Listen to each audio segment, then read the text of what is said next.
शक्तीपीठ महामार्ग जुन्या रेखांकनाप्रमाणेच व्हावा, आमदार समाधान आवताडे यांची मागणीसाठी आवताडे मुख्यमंत्री फडणवीसांची घेणार भेट। महसूल मंत्री चंद्रशेखर बावनकुळे दुपारी चंद्रपुरात पोहोचून कार्यकर्त्यांची घेणार बैठक, पक्षात उमेदवारीवरून झालेला गोंधळ सोडवणार।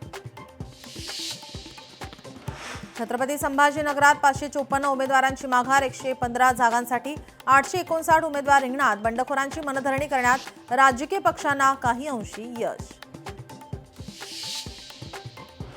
पुणे विमानतळावरील मालवाहतुकीस आता 23% वाढ, गेल्या वर्षात 49,718 टन मालवाहतुकीला व्यापाऱ्यांचा आणि उत्पादकांचा चांगला प्रतिसाद।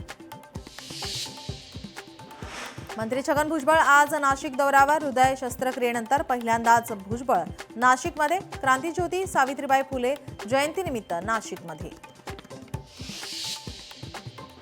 क्रांतीज्योती सावित्रीबाई फुले यांची आज 195वी जयंती, खासदार अमोल कोल्हे यांच्याकडून अभिवादन, साताऱ्यातल्या नायगाव येथे अभिवादन।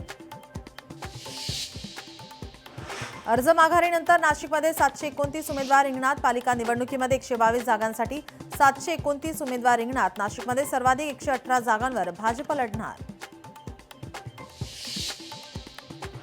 पुण्यात मतपेट्यांसाठी 1100 बसची मागणी, निवडणूक आयोगाची पीएमपीएकडे मागणी।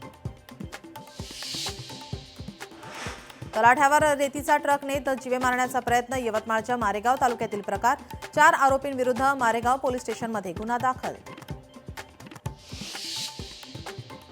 कोल्हापुरात गणेशोत्सवात डीजे वाजवण्याचं प्रकरण, मंडळाच्या 4 कार्यकर्त्यांना 1 वर्षाचा कारावास आणि दंड, कोल्हापूर जिल्हा सत्र न्यायालयाचा निर्णय।